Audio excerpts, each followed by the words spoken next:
Hallo zusammen, wir stricken heute mit euch diese Hausschuhe. Ein richtig tolles Design, finde ich. Der Schuh hat eine sehr schöne Passform, sitzt richtig gut am Fuß. Also diese Schuhe habe ich mit Rundstricknadeln gestrickt und die Schuhe sind eigentlich recht leicht in der Ausführung. Ich wünsche euch viel Spaß beim Stricken. Einige von meinen Hausschuhen habe ich zum Verkauf ausgestellt. Falls jemand Interesse hat, unten in der Beschreibung habe ich einen Link ausgestellt. Für diese Hausschuhe verwende ich die Wolle von der Firma Relane, flotte Socke. Lauflinie haben wir da 150 Gramm, 375 Meter. Und das ist der Bestand. Genau, also für die Hausschuhe habe ich für Größe 37 bis 40 brauchen wir ungefähr 70 Gramm Wolle, bis 43, 75 und ab 44 etwa 80 Gramm Wolle. Das sind ungefähr die Angaben für Wolle. Ich habe für euch auch die Maschen und Reihen ausgerechnet. Und zwar, das ist eher für einen normalen bis schmalen Fuß. Wenn man breitere Füße hat, dann muss man noch zusätzlich vielleicht ein paar Maschen dazu rechnen oder auch ein paar Reihen mehr stricken. Zum Stricken verwende ich die Rundstricknadeln in der Stärke ca. 2,75 bis maximal 3 mm. Also das ist der Maschenanschlag für die Schuhe, Größe 37,50 Maschen, ab 39,52 und so weiter bis Größe 44, das sind dann 56 Maschen. Für die Hausschuhe oder Socken in der Größe 37,38 schlage ich jetzt 50 Maschen an. Die Maschen kann man auf die gewohnte Art und Weise anschlagen. Ich schlage die Maschen auf diese Weise an. Also wie gesagt, das sind 50 Maschen.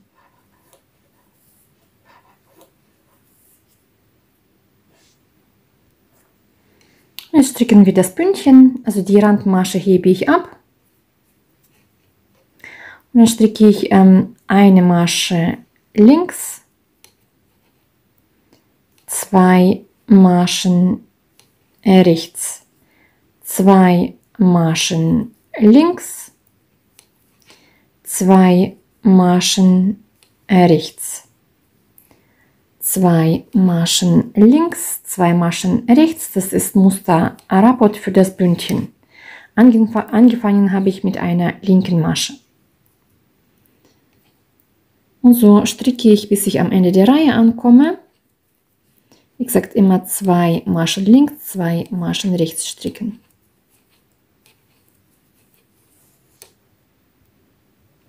Jetzt bin ich am Ende der Reihe, da stricke ich 2 Maschen rechts, eine Masche links und die letzte Masche stricke ich immer rechts. Man kann die letzte Masche aber auch links stricken, so wie man gewohnt ist. Jetzt wende ich das Ganze und stricke die zweite Seite. Die Randmasche hebe ich ab.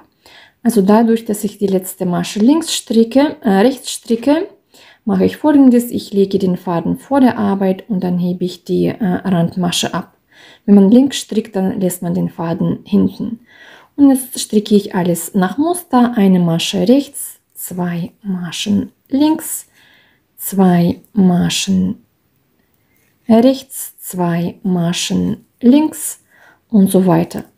Und auf diese Art und Weise stricken wir dann 20 Reihen Bündchen. Bündchenlänge kann man individuell anpassen. Ich habe bei meiner Größe 38, 20 Reihen gestrickt. Man kann dann ab Größe 41 ein paar Reihen mehr stricken. Man kann auch noch etwas kürzer oder umgekehrt länger stricken. Das ist ungefähr die Angabe von Reihen für das Bündchen. So, ich habe jetzt das Bündchen gestrickt. So schaut es aus. Und zwar, ich habe 20 Reihen gestrickt und dann noch Reihe 21, so dass ich hier vorne, wir haben mit einer Randmasche angefangen und dann habe ich hier die rechte Masche. dann 2 Maschen links, 2 Maschen rechts. Also die rechte Masche sollte vorne sein.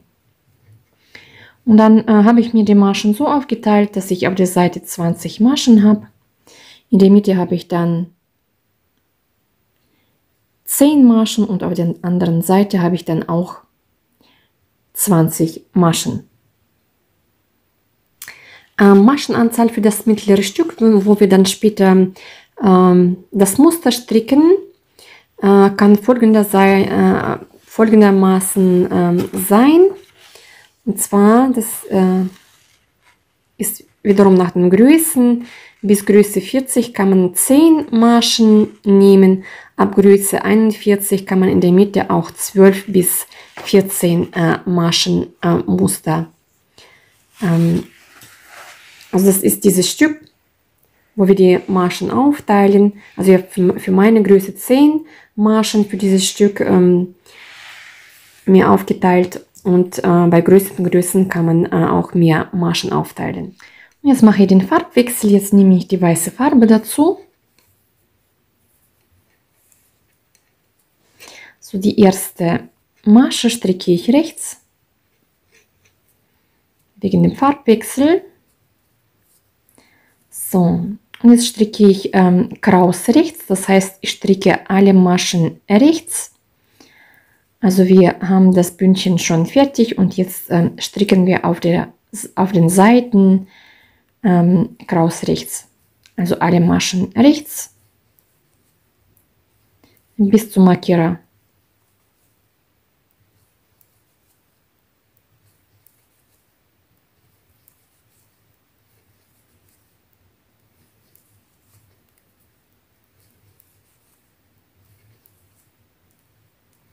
So, jetzt habe ich bis zum Markierer gestrickt.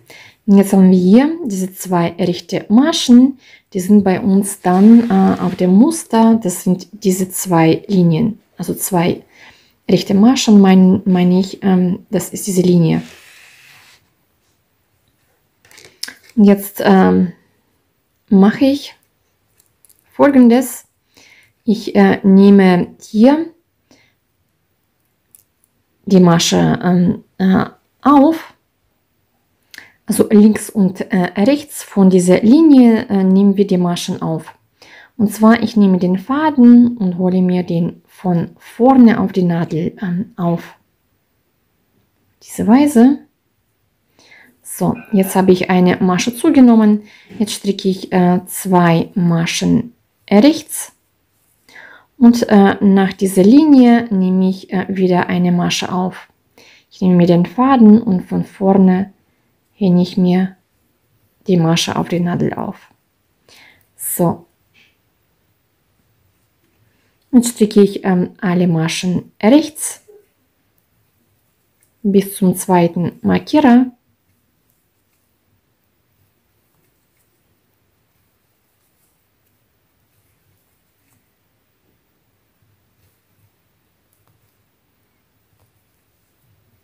Also diese 2 Maschen vor dem zweiten Markierer, das ist wieder diese Linie. Und da nehme ich wieder die Maschen auf. Also ich nehme mir den Faden und hänge den auf die Nadel auf. Jetzt 2 Maschen rechts. Und jetzt nehme ich wieder eine Masche auf. Indem ich diesen Faden von vorne so aufnehme. Und alle weiteren Maschen stricke ich Kraus rechts.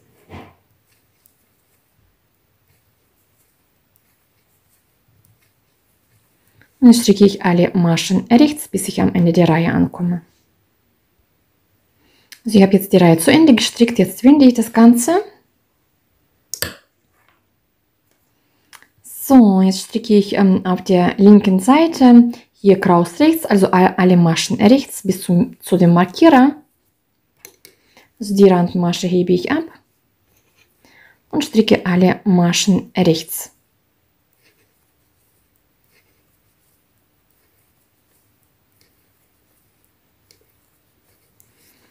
Ich zeige es nochmal auf dem fertigen Schuh. Also wir stricken hier diese Maschen alle kraus rechts.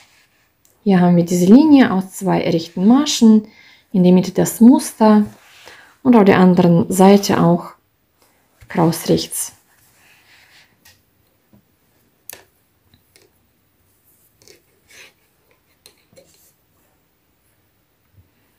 So, also wie gesagt, bis zum Markierer alle Maschen rechts stricken. So, jetzt habe ich vor dem Markierer diese zugenommene Masche. Die stricke ich von vorne verkreuzt, damit da kein Loch entsteht. Also nicht von hinten, sondern von vorne, damit die sich nochmal verkreuzt, verdreht und dadurch entsteht kein Loch. So, den Markierer hebe ich auf der anderen Seite. Jetzt habe ich hier diese 2 rechte Maschen, die wir auf der rechten Seite stricken. Die stricke ich jetzt links. Also 2 Maschen links. Jetzt habe ich wieder die zugenommene Masche auf der linken Seite. Die stricke ich dann links. Und alle weiteren Maschen bis zum zweiten Markierer stricke ich auch links. Also in der Mitte stricke ich dann linke Maschen auf der linken Seite. So, das ist wieder die aufgenommene Masche. Die stricke ich auch links. Dann habe ich 2 linke Maschen. Das sind diese 2 Linien, die wir immer stricken. Jetzt wieder die zugenommenen Maschen auf der linken Seite, auf der Seite. Also da haben wir die Linie. Und hier stricken wir alles kraus rechts. Deswegen stricke ich die Masche jetzt als eine verkreuzte rechte Masche.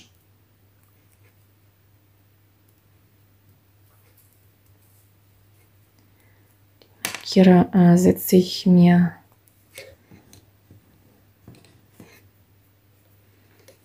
einmal davor.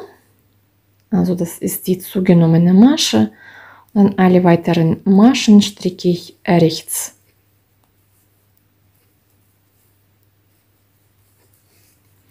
Also nochmal, hier haben wir diese Mitte auf der linken Seite, wo wir dann später das Muster stricken.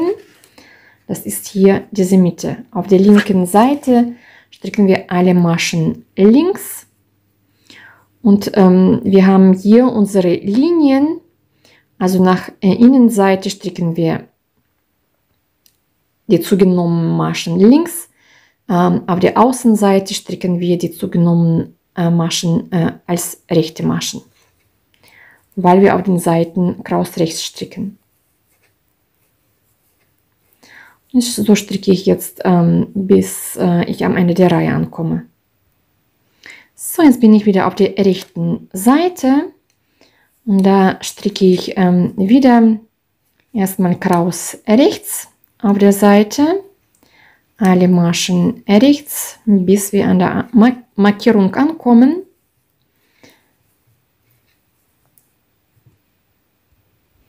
So, ich bin jetzt bei der Markierung. Wir haben hier diese 2 rechte Maschen und jetzt nehme ich wieder eine Masche auf. Also auf der rechten Seite stricken wir immer die Maschenzunahme. So. Dann 2 Maschen rechts. Nach der Linie wieder eine Maschenzunahme.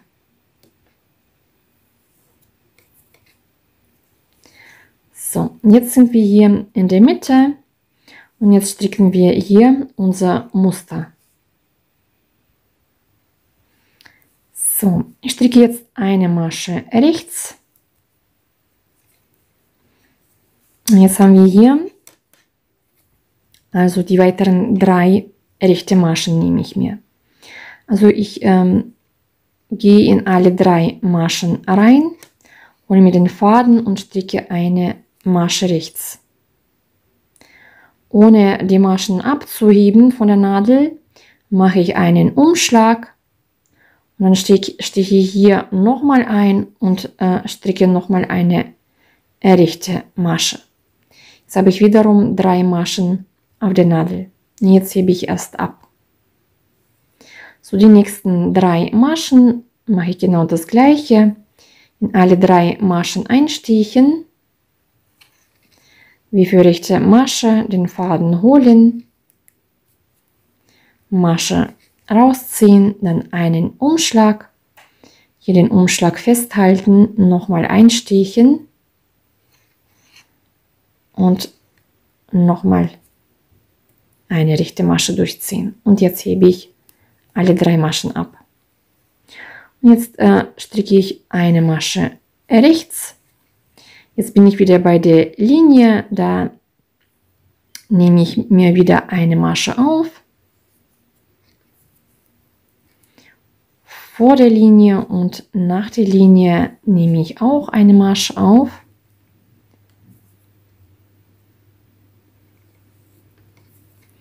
Und jetzt stricke ich alle weiteren Maschen rechts, bis ich am Ende der Reihe ankomme.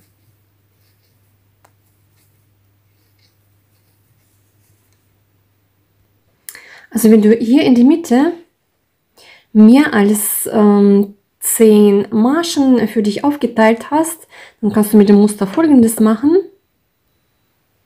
Also ich habe das Muster hier einmal gezeichnet. Und zwar, wir haben hier diese 10 rechte Maschen. 1, 2, 3, 4, 5, 6, 7, 8, 9, 10. So, und dann mache ich Folgendes. Wir haben hier diese 2 Maschen, das sind diese Linien. Also hier, das sind diese Linien.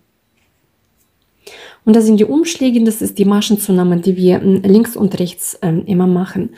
Und dann habe ich, also ich habe dann diese 3 Maschen jeweils für Muster verwendet. Also 3 Maschen rechts zusammen und 3 Maschen auch rechts zusammen.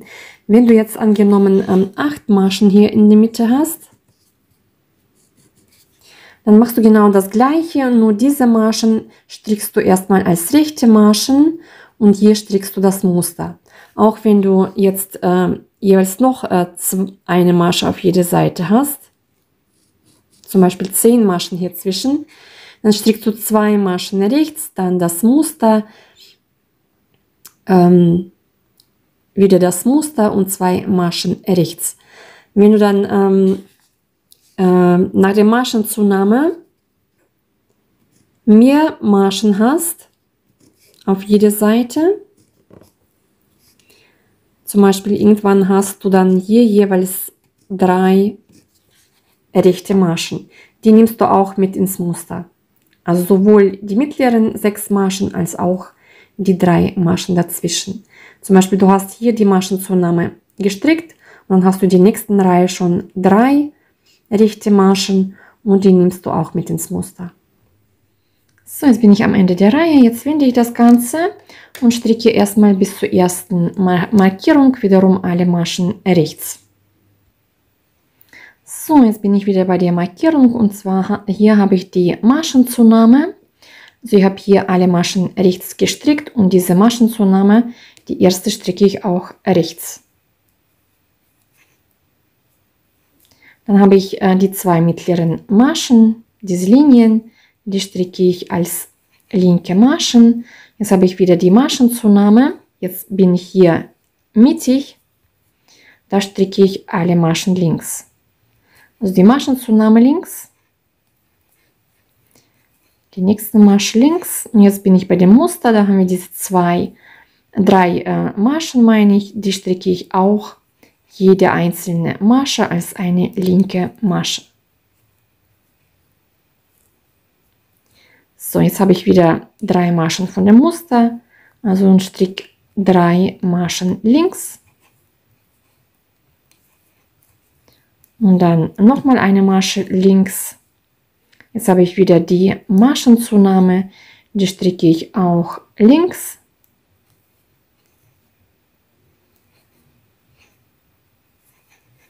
Jetzt habe ich 2 Linien, diese 2 Maschen stricke ich links. Ich meine, das ist die zweite Linie, die stricke ich links. Und jetzt habe ich diese Seite, die stricken wir komplett rechts. Also die Maschenzunahme stricke ich auch rechts verkreuzt von vorne.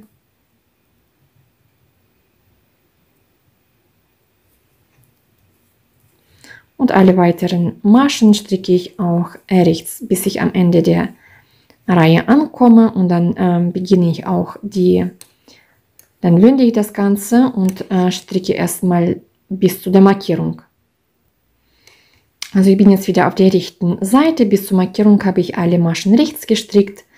Jetzt nehme ich wieder eine Masche auf.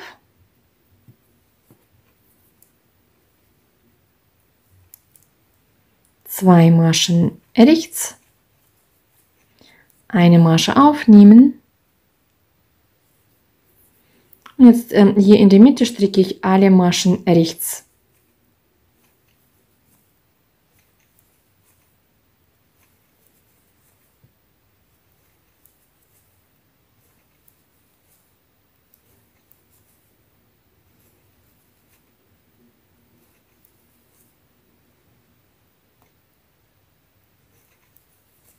So, jetzt habe ich die zweite Linie, einmal davor eine Maschenzunahme,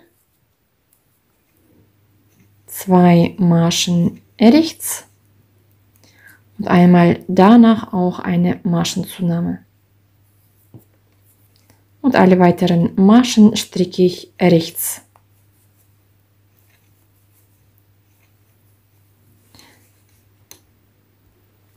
Jetzt bin ich auf der linken Seite, da stricke ich alles nach Muster, also hier erstmal alle Maschen kraus rechts, dann die zugenommenen Maschen auf der rechten Seite rechts, die erste Linie als linke Maschen, zugenommene Masche als linke Maschen, in die Mitte alle Maschen links, dann wiederum die zugenommene Masche, also erstmal genau die zugenommene Masche links, die Linie links und alle weiteren Maschen nach der Linie rechts stricken. So praktisch alles nach Muster. In der Mitte sind es linke Maschen, auf den Seiten sind es rechte Maschen. Bloß immer darauf achten, dass man die zugenommenen Maschen zu den Seiten hin als rechte Maschen strickt und zu der Mitte hin als linke Maschen. Und so stricken wir dann die linke Seite und dann sehen wir uns auf der rechten Seite. Jetzt bin ich auf der rechten Seite, also ich habe hier alle Maschen rechts gestrickt und jetzt bin ich bei der ersten Markierung. Jetzt nehme ich wieder eine Masche auf.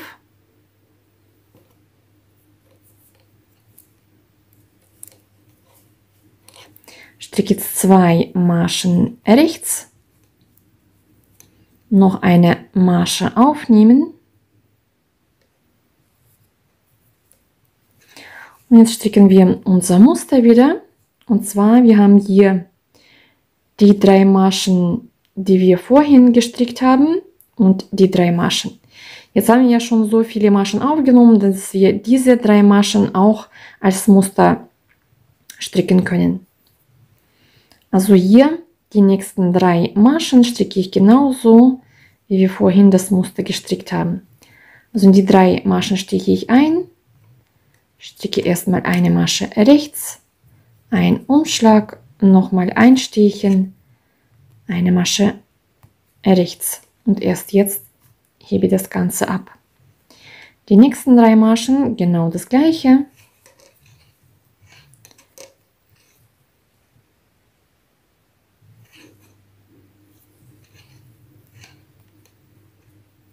Eine Masche rechts. Ein Umschlag und nochmal eine Masche rechts. Die nächsten drei Maschen genauso. Alle Maschen rechts, ein Umschlag und nochmal eine Masche rechts. Und die nächsten drei Maschen genau gleich.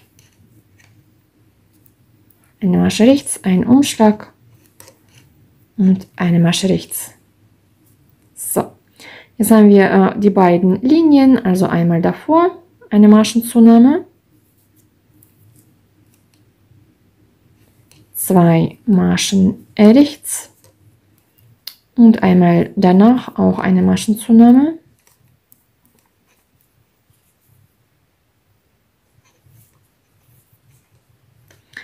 Und alle weiteren Maschen rechts stricken.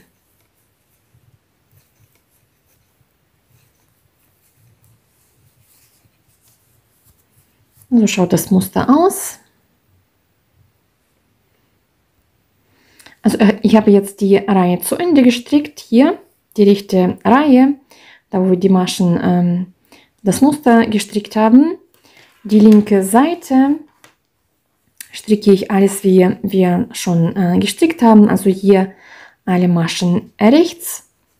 Die beiden Linien stricken wir links. Die Mustermaschen stricken wir auch jeweils als linke Maschen. Hier die Linien links und alle weiteren Maschen rechts. Eigentlich wir stricken dann alles nach Muster und dann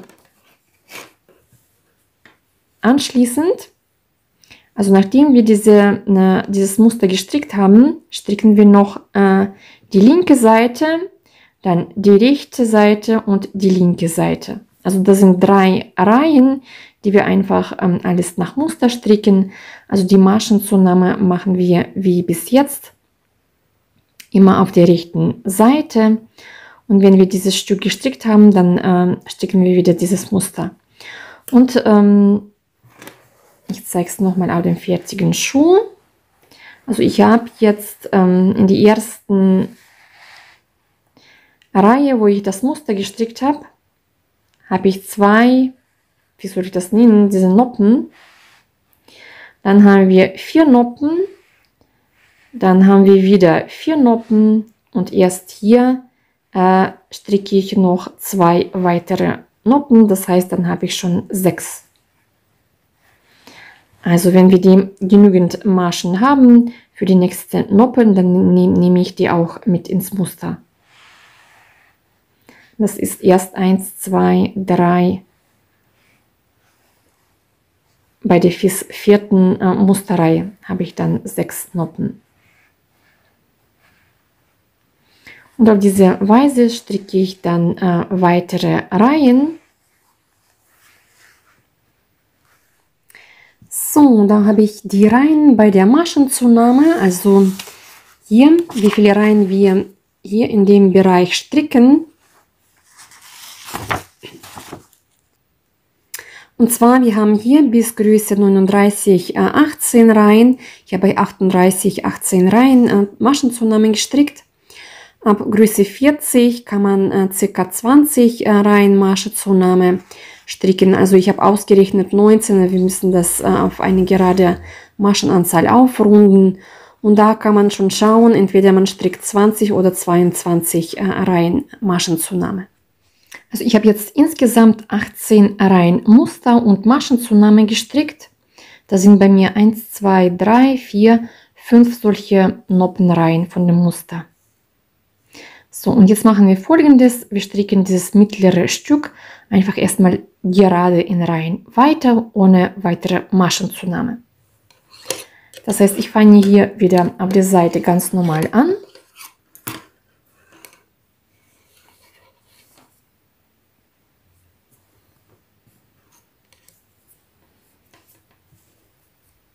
Also stricke erstmal alle Maschen rechts, bis wir bei dem Markierer ankommen. Also kraus rechts stricke ich einfach weiter. So, ich bin jetzt bei der ersten Markierung. Dann stricke ich keine Maschenzunahme, sondern die 2 Maschen stricke ich als rechte Maschen. So, jetzt habe ich hier die Mitte. Und ich stricke hier alles nach Muster, das heißt, ich stricke alle Maschen rechts, bis ich dann auf der anderen Seite bei dem Markierer ankomme.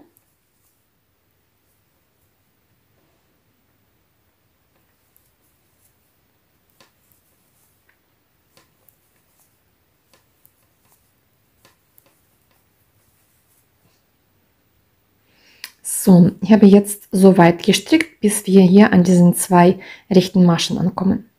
Jetzt wende ich die Arbeit. Und wie ich schon sagte, wir stricken nur dieses mittlere Stück dann weiter. Also die erste Masche hebe ich ab und dann stricke ich alle weiteren Maschen links.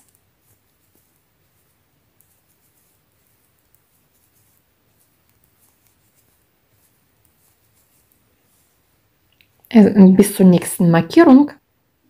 So, ich habe jetzt alle Maschen links gestrickt und diese zwei linke Maschen, das sind diese Linien, die lasse ich aus. Die stricke ich jetzt nicht. Und jetzt wende ich wieder die Arbeit. Und jetzt mache ich Folgendes. Ich hebe die erste Masche ab. Und jetzt stricke ich wieder unser Muster, so wie wir das bis jetzt gestrickt haben. Also ich habe hier diese 3 Maschen. Rechts zusammenstricken, ein Umschlag und wieder 3 Maschen rechts zusammenstricken. So, alles abheben und weiter nach Muster stricken.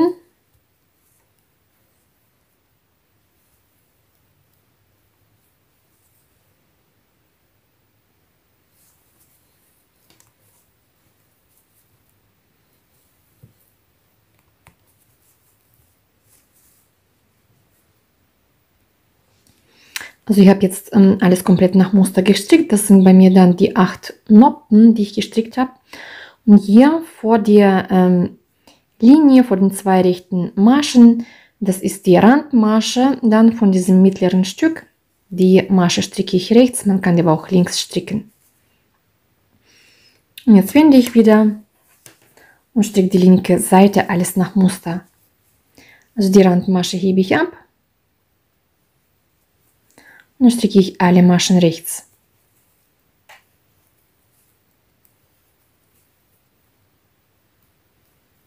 Ich meine, das sind alle Maschen links. Sorry, das habe ich jetzt falsch gemacht. Da stricken wir alle Maschen links.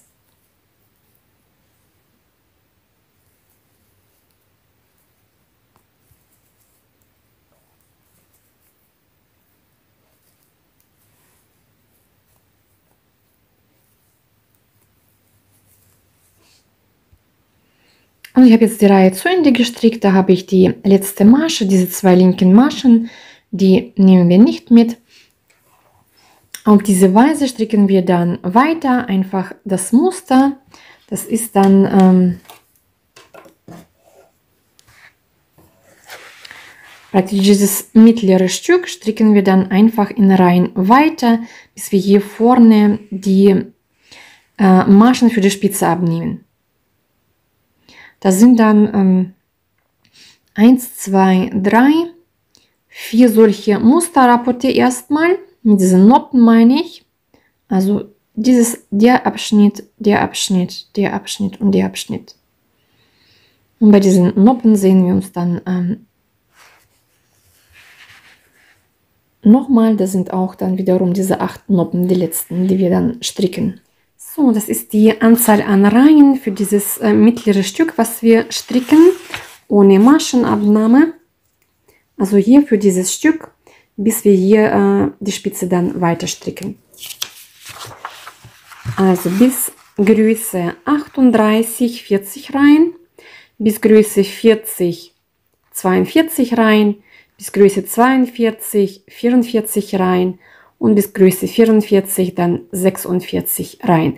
Man kann das Ganze natürlich auch für jede Größe länger stricken, je nachdem, wie es euch am besten passt.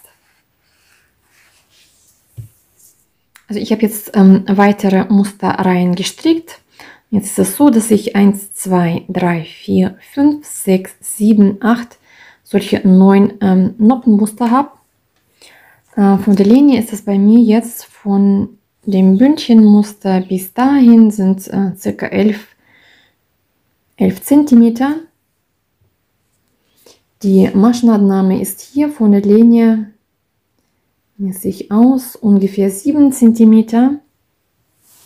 Hier auf den Seiten habe ich ungefähr 4,5 cm. So. Und zwar, ich habe hier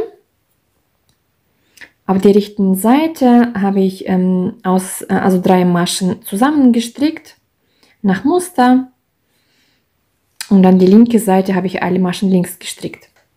Und jetzt machen wir Folgendes: Jetzt machen wir hier die Abnahme für diese Spitze. Also da nehmen wir ein paar Maschen ab. So, und zwar, das mache ich folgendermaßen.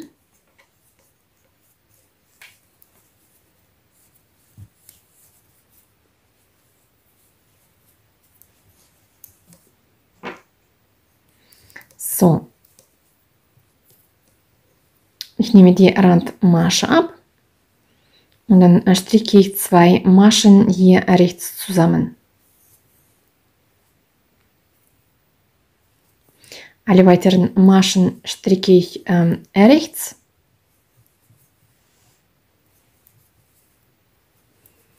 Bis die letzten 3 Maschen bleiben. So, und da habe ich 3 Maschen, 2 Maschen stricke ich rechts zusammen. Und die letzte Masche stricke ich auch rechts. Jetzt winde ich das Ganze. Dann stricken wir die linke Seite und da stricken wir auch wiederum die Maschenabnahme. Sofort auf die linken Seite, also die Randmasche hebe ich ab. Und jetzt stricke ich 2 Maschen links zusammen. Alle weiteren Maschen links stricken, bis 3 Maschen übrig bleiben.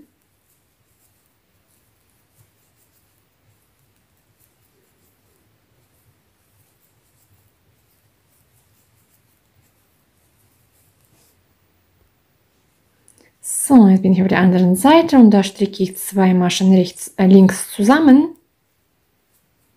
Und die letzte Masche stricke ich rechts. Man kann die letzte Masche auch links stricken. Und jetzt winde ich das Ganze. So, jetzt haben wir wieder unsere Musterreihe, also wo wir 3 Maschen rechts zusammenstricken. Da stricke ich keine Maschenabnahme. Also die erste Masche hebe ich ab und dann schaue ich, wo habe ich mein Muster. So, die 3 Maschen stricke ich rechts zusammen. Das heißt, die Masche davor stricke ich einfach rechts. Und dann stricke ich 3 Maschen rechts zusammen, ein Umschlag, 3 Maschen nochmal rechts zusammen. Jetzt alles abheben und den Rest stricke ich nach Muster.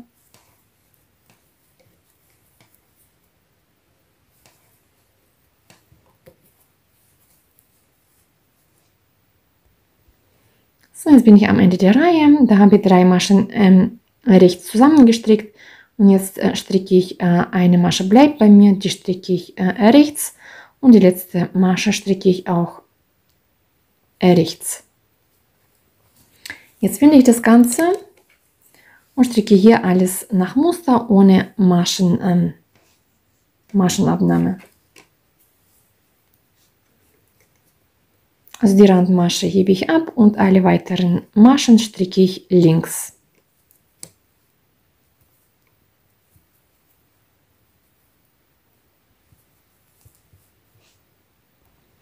Also ich habe jetzt alle Maschen links gestrickt, jetzt bin ich am Ende der Reihe, stricke die Randmasche rechts und jetzt wende ich das Ganze.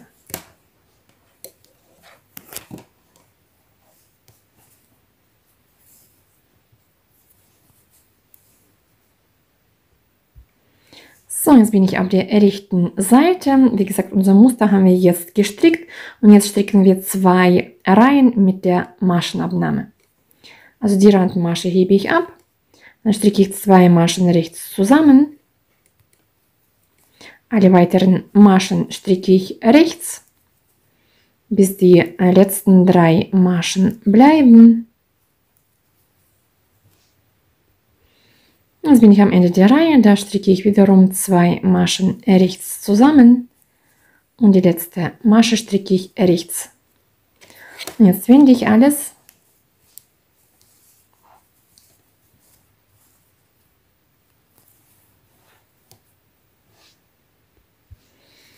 Und auf der linken Seite stricken wir jetzt auch wiederum die Maschenabnahme. Die Randmasche hebe ich ab, 2 Maschen links zusammenstricken, alle weitere Maschen links stricken.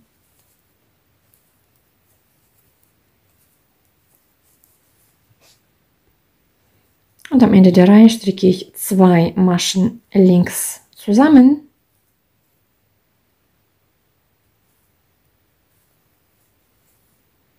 Und die Randmasche stricke ich rechts. So, und jetzt kommt wieder unser Muster, wo wir die Maschen zusammenstricken müssen.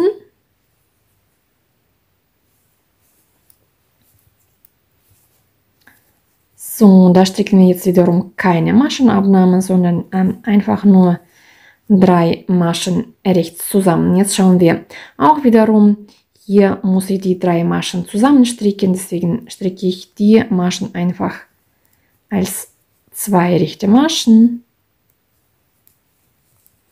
Und dann stricke ich hier 3 Maschen rechts zusammen, ein Umschlag und nochmal einstechen, einmal eine rechte Masche.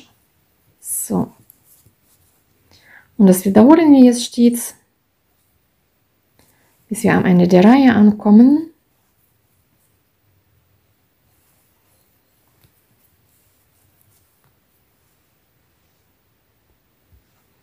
Und am Ende der Reihe stricke ich 2 Maschen rechts und eine Masche rechts, die Randmasche. Und die linke Seite stricken wir alles nach Muster, alle Maschen links. So, die linke Reihe habe ich jetzt gestrickt. Wende das Ganze und jetzt stricken wir noch eine Maschenabnahme. Also wir haben jetzt 1, 2, 3, 4, 5, 6, 7, 8, 9, 10. Das ist die 11. Noppenreihe. So, und da stricken wir noch einmal die Maschenabnahme. Also die erste Masche hebe ich ab, 2 Maschen rechts zusammen, alle weiteren Maschen rechts stricken und am Ende der Reihe, wie bis jetzt, die letzten 2 Maschen auch rechts zusammenstricken. Dann wenden wir das Ganze und auf der linken Seite stricken wir auch jeweils auf jede Seite 2 Maschen zusammen. Und so schaut das Ganze jetzt aus. Jetzt habe ich hier am Ende 4 solche Noppen und ich komme jetzt auf 14 Maschen. Und wir haben nochmal 1, 2, 3, 4, 5, 6, 7, 8, 9, 10, also 11 Musterreihen, diese Noppenreihen. Und jetzt machen wir Folgendes. Wir müssen jetzt hier auf den Seiten die Maschen aufnehmen, sowohl da als auch hier auf der Seite. Und zwar, ich habe hier ja den Faden. Ich stricke jetzt einfach also nach Muster weiter. Hier stricke ich alle Maschen rechts.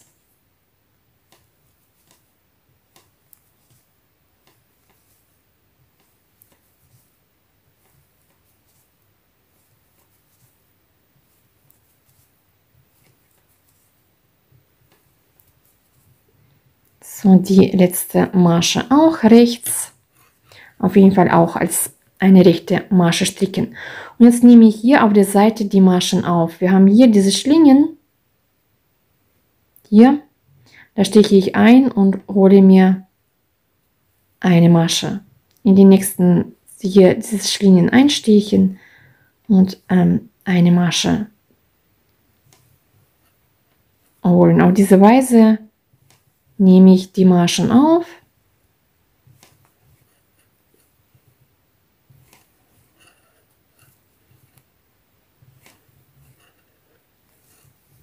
So schaut es aus.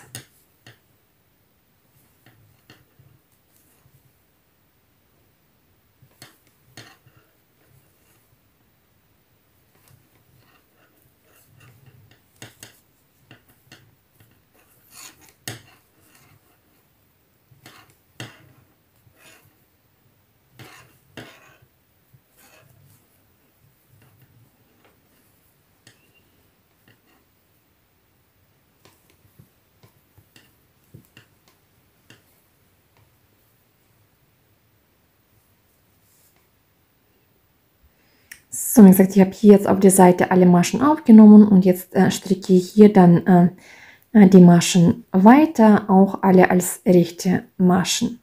Die Markierung nehme ich jetzt ab und alle weiteren Maschen rechts stricken wir, bis wir am Ende der Reihe ankommen.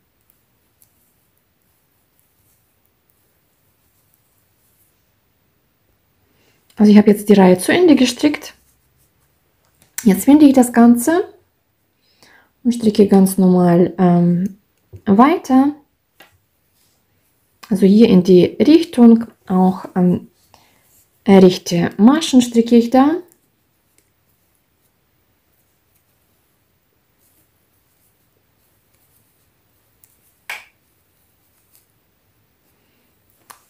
Bis ich praktisch hier auf der Seite ankomme. Also hier stricke ich komplett alle Maschen rechts. So, und ich habe hier komplett alle Maschen rechts gestrickt, die letzte Masche auch rechts. Und jetzt nehme ich auf der Seite auch die Maschen auf. Und zwar, da muss man darauf achten, dass diese Schlingen nicht auf der rechten Seite sind. Wenn ich jetzt so die Maschen aufnehme,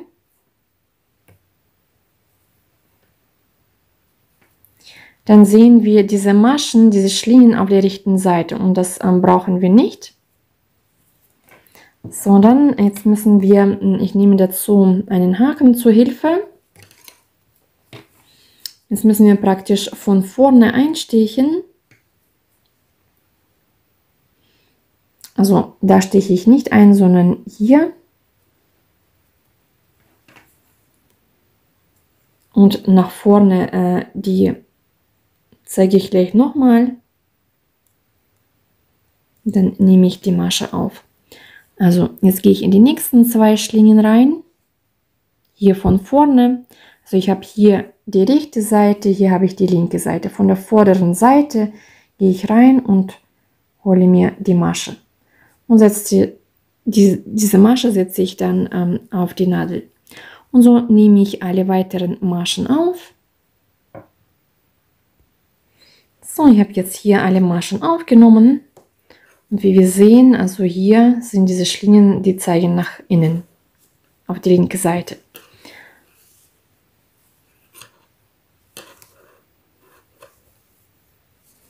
Jetzt stricke ich alle weiteren Maschen als rechte Maschen einfach weiter.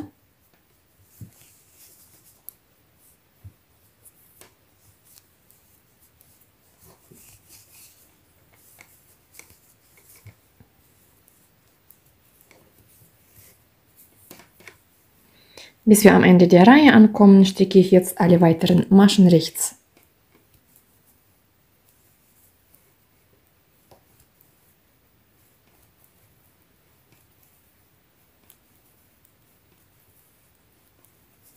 Einfach dann weiter stricken.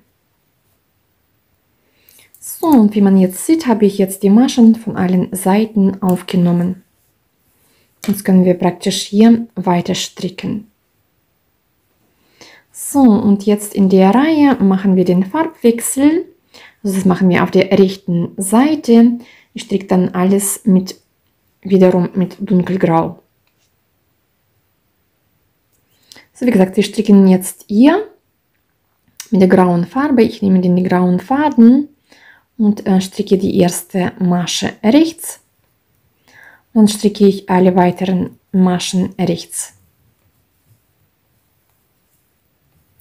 Und zwar ist es so, dass wir jetzt ohne Maschenzunahme oder Abnahme jetzt einfach 10 Reihen kraus rechts stricken. Also 10 Reihen rechte Maschen in dunkelgrau.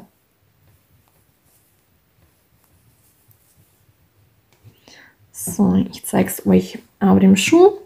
Also das sind hier praktisch diese 10 Reihen. Bis dahin habe ich jetzt kraus rechts gestrickt. Und stricke ich das hier genauso. Einfach dann 10 Reihen weiter stricken. Also hier komplett alles durchstricken bis auf die andere Seite, dann wenden, wiederum alle Maschen rechts stricken und auf diese Weise dann 10 Reihen stricken. Also bei kraus rechts, da kann man Folgendes machen: bis Größe einschließlich 40 kann man 10 Reihen kraus rechts stricken. Ab Größe 41 bis 44 kann man auch zum Beispiel 12 Reihen kraus rechts stricken oder sogar auch bei größeren Größe auf 14 Reihen. Also ich habe jetzt 10 Reihen kraus rechts gestrickt, so schaut es bei mir aus. Also ohne Maschenzunahme und so weiter habe ich komplett 10 Reihen rechts gestrickt. Jetzt habe ich Folgendes gemacht, ich habe hier in der Mitte 10 Maschen markiert und auf der Seite habe ich jeweils 48 Maschen. Falls ihr weniger Maschen habt, das macht absolut nichts aus, wenn da irgendwo eine Masche verloren geht. Das kann auch bei Maschenzunahme passieren oder wie auch immer. Also ungefähr schauen, dass man die Maschen gleich aufteilt, also und mittig 10 Maschen markiert. Bei der Sohle kann man, habe ich hier die Maschen auch ausgerechnet, bis Größe 40 kann man 10 Maschen für die Sohle in der Mitte markieren, am Größe 41 12. Bei größeren Größen kann man auch zum Beispiel 14 Maschen markieren, falls der Fuß doch etwas breiter ist als normal. Und jetzt stricken wir die Sohle. Das ist dann hier diese Breite und die stricken wir von der Spitze bis zu der Ferse. Und zwar, ich beginne jetzt ganz normal die Reihe und stricke hier alle Maschen rechts, bis ich bei der Markierung ankomme. Also ich bin jetzt bei der Markierung und zwar hier stricke ich ganz normal rechte Maschen. Die Markierung nehme ich mir auf die andere Seite und stricke erstmal eine Masche rechts, bis hier vor der Markierung eine Masche übrig bleibt. Das heißt, von den 10 mittleren Maschen stricke ich jetzt 9 Maschen.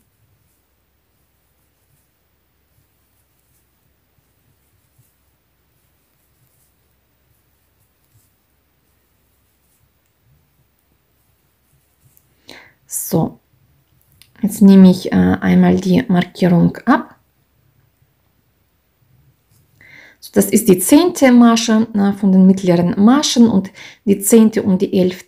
Masche stricke ich rechts zusammen.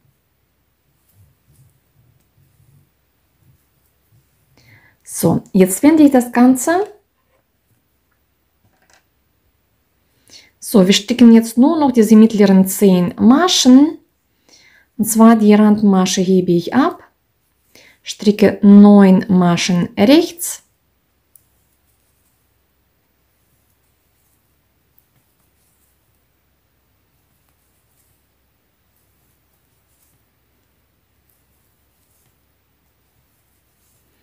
Also Randmaschen und 8 Maschen rechts und die 10. und die 11. Maschen stricke ich rechts zusammen.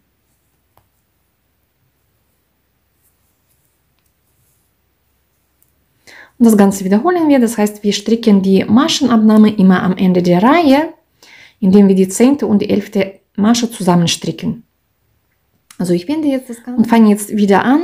Hier hebe ich die Masche ab, stricke 8 weitere Maschen rechts.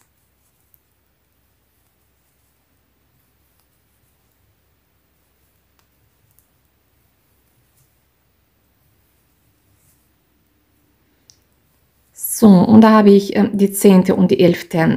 Masche, die sieht man, da haben wir 2 Maschen zusammengestrickt, stricke ich wieder 2 Maschen rechts zusammen.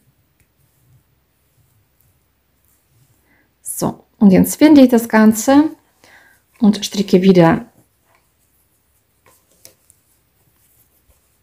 auf die gleiche Art und Weise. Also die Randmasche hebe ich ab, stricke dann 8 Maschen rechts.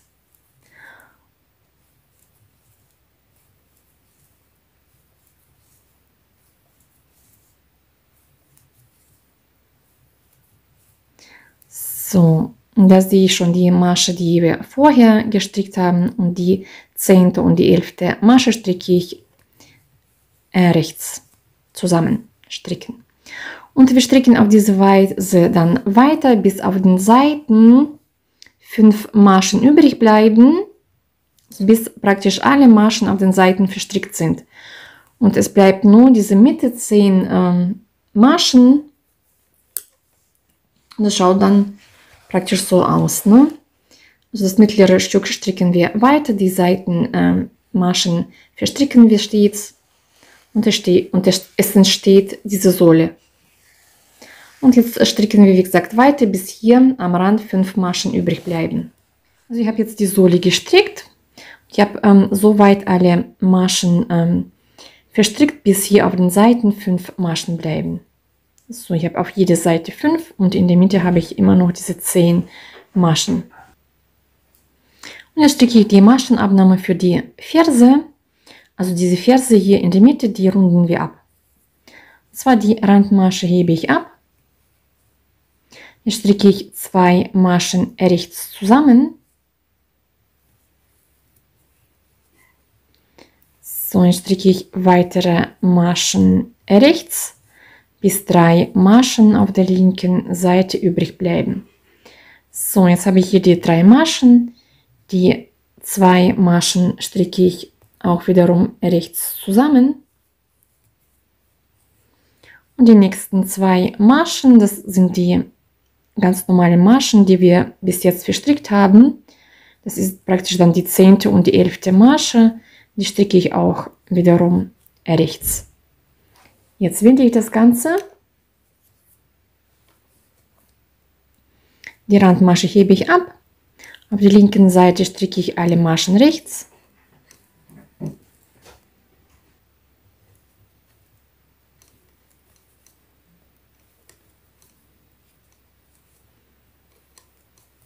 So, bis ich wieder auf diese 10. und 11. Masche komme, die stricke ich wieder zusammen, also rechts. Also diese Randmaschen, die verarbeiten wir weiterhin wie bis jetzt. Und jetzt winde ich das Ganze. Die Randmasche hebe ich wieder ab. Jetzt stricke ich wieder 2 Maschen rechts zusammen.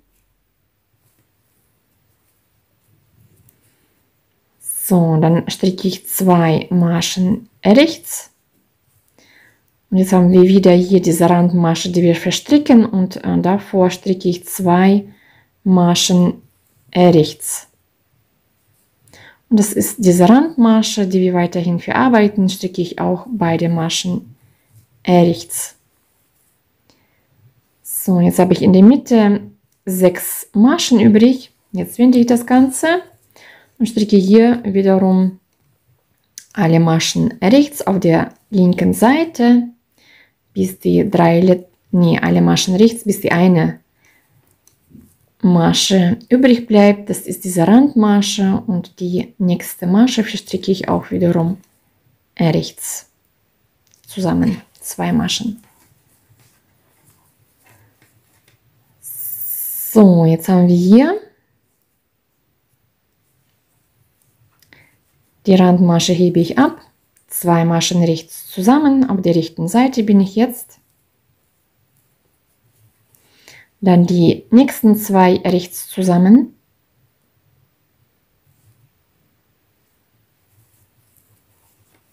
Das ist wiederum diese Randmasche, da stricke ich auch wieder 2 Maschen rechts.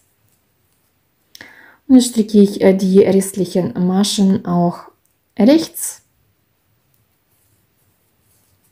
So, jetzt habe ich 9 Maschen auf dem Haken. Es können auch mehr oder weniger Maschen drauf sein. Das ist egal, je nachdem, wie ihr die Maschen abgenommen habt.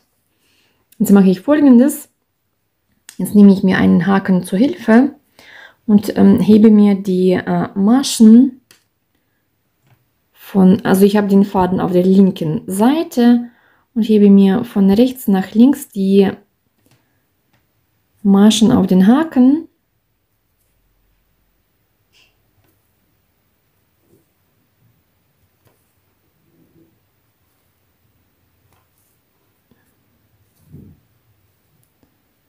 So, und jetzt ziehe ich die Nadel raus. Und jetzt ziehe ich durch diese Maschen einmal den Faden durch und ziehe die Ferse jetzt zusammen.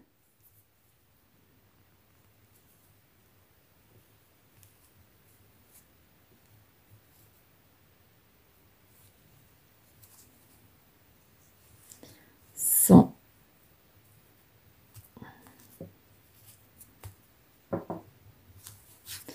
So, jetzt mache ich diese Schlingen groß und ziehe meine Wolle dadurch, damit ich das Ganze zusammenziehen kann.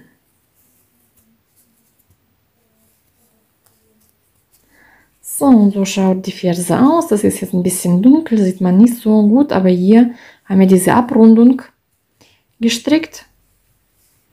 So schaut der Schuh aus. Jetzt müssen wir nur noch hier hinten einmal vernähen.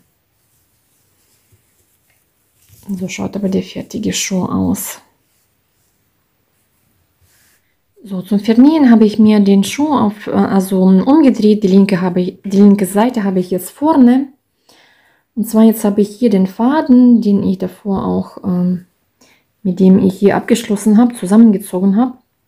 Jetzt habe ich den Schuh zusammengelegt und jetzt kann ich den Schuh vernähen. Also ich mache es mit dem Haken ganz gerne, man kann es aber auch mit einer Nadel machen, mit Nähnadel. Und zwar, ich nehme mir immer diese 2 Schlingen, hier die 2 und auf der anderen Seite auch 2. Das sieht man auf der dunklen Wolle nicht so gut. So, und dann vernähe ich das Ganze mit den Kettmaschen. Und zwar hier nehme ich die graue Farbe, hier habe ich noch den weißen Faden, vernähe ich mit weiß und hier wiederum mit schwarz. Also ich hole mir die 2 Schlingen auf der einer Seite und die 2 Schlingen auf der anderen Seite.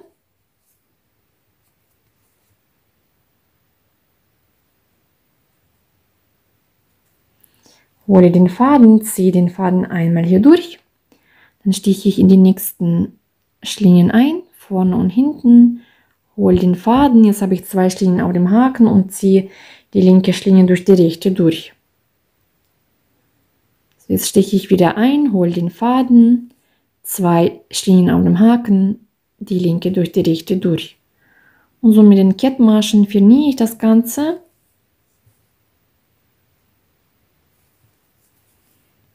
So, wie gesagt, das graue Stück habe ich jetzt vernäht.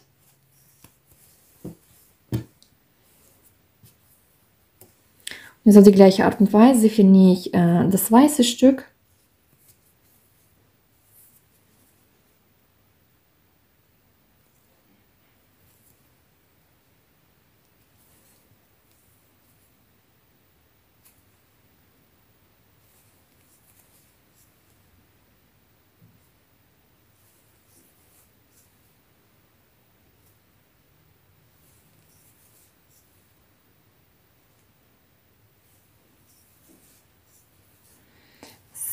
So schaut es auf der linken Seite aus. Und so schaut es dann auf der rechten Seite aus. Und so vernähen wir, bis wir ganz oben ankommen. Wie gesagt, mit dem weißen Fädchen das weiße Stück vernähen und dann hier wieder das dunkelgraue vernähen. So. Also so schaut der fertige Schuh aus.